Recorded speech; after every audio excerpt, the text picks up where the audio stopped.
There was a season where I was so heavily medicated, I honestly don't know how I even functioned. I was going through the motions, working, taking care of everybody, but inside I was numb.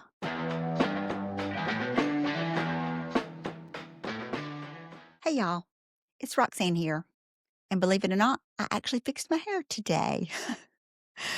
I figured if I'm going to talk about not fixing everyone else, I could at least start by fixing myself up a little bit. But seriously, I had a lunch date today, so that's why. Last week, we talked about identity, rediscovering who you are underneath all the roles, the titles, and those endless to do lists that seem to have your name written in bold letters. And today, I want to ask you a question, one that stopped me in my tracks when I first sat down to really think about my life. Who were you before you started fixing everyone else? For most of my life, I didn't even realize I had lost myself. I was the problem solver, the caretaker, the peacekeeper, not just for my kids, but honestly, for everyone around me. If someone was struggling, I jumped in. If someone was upset, I tried to make it right. And somewhere in all of that, I disappeared. I thought being the strong one meant never resting, never needing, and definitely never saying no. But here's the truth. I had confused being needed with being worthy. It's really where Roxanne Reflects came from. There came a point in my life where I realized I needed to stop running on autopilot and just reflect. Not to dwell on my past or blame anybody, because trust me, I've been down that road of guilt and resentment, but to understand what shaped me. I started asking myself, why do I feel responsible for everyone's happiness? When did I start believing that love had to be earned? And what would it look like to let God heal that part of me instead of hiding it? Through reflection, I started to feel something I hadn't felt in years, if ever: peace. Not the kind of peace that depends on everyone else being okay, but the peace that comes when you finally are. Here's the thing: reflection isn't about reliving the pain, it's about revealing the patterns. It's about saying, okay, this belief started way back there, but I don't have to carry it anymore. If you've ever wondered why you're so tired all the time or why you feel guilty every time you say no, this is your moment to pause. Pause and ask yourself where that started. Because once you see it clearly, you can start to change it.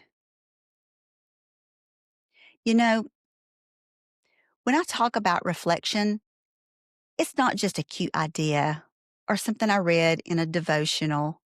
It's personal time for me. I want to share something really personal. My I watched my mother crumble under the weight of panic attacks and anxiety. As a little girl, I didn't understand it. I just knew that my mama couldn't get out of bed. Somebody had to take care of things, and that somebody was usually me. And somewhere along the way, I decided that if I could just keep everything perfect, everyone calm, every problem solved, every need met, then maybe the people I loved wouldn't fall apart again. So I built my life around that idea of perfect peace through perfect control. Let me tell you something. Friends, that's a full-time job that pays in exhaustion. Um, in my effort to make the perfect life for my family, as if that's not the loftiest goal, on earth, I found myself right where my mother had been, anxious, panicked, and trapped in a cycle of trying to fix what I couldn't control. There was a season where I was so heavily medicated, I honestly don't know how I even functioned. I was going through the motions, working, taking care of everybody, but inside I was numb and scared all at the same time. And I want to be clear here. I'm not ashamed of that part of my story. And I'm sorry I'm getting a little emotional. There is no shame in needing help, whether it's medication, counseling, or prayer, or all three. God works through it all. But over time, I started to reflect instead of just react, and something began to change. I started to realize that peace wasn't something I could earn through control. It was something I could receive through surrender. Psalm 139 became so clear to me. Search me, O God, and know my heart. Test me and know my anxious thoughts. For years, I was terrified to let him see those anxious thoughts, as if he didn't already know. But when I finally did, I discovered that he wasn't pointing a finger, he was extending his hand. He didn't shame me for being anxious. He showed me that underneath all that fear was a heart that just wanted to feel safe. And he became my safe place. Today, my life looks very different. I still have moments of anxiety. I'm human, but they don't own me anymore. Because now, instead of trying to control everything around me, I trust the one who controls it all. Reflection helped me understand where the fear started. Faith helped me believe it didn't have to end there.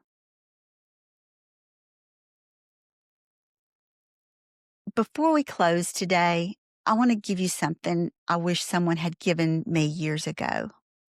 A minute to breathe. So wherever you are, just pause for a second. Unclench your jaw, drop your shoulders, take a slow, deep breath in, and let it out. And as you do, whisper this to yourself. I don't have to fix it all to be at peace. God is already here. That's the truth that changed everything for me. So this week, Mama, I want you to think about that question. Who were you before you started fixing everyone else? Write it down. Reflect on it. Not to pick apart the past, but to rediscover your peace. Because she's still in there. Underneath the responsibilities, the guilt, and the need to make everyone happy is still there. And it's your time now to stop fixing and start becoming. If this episode spoke to you, share it with another mama who's ready to find herself again. And don't forget to follow Mama Sit Down wherever you listen to podcasts. And come hang out with me over on Roxanne Reflects, where we're walking this journey of healing, humor, and peace together. Until next time, remember, it's your turn now.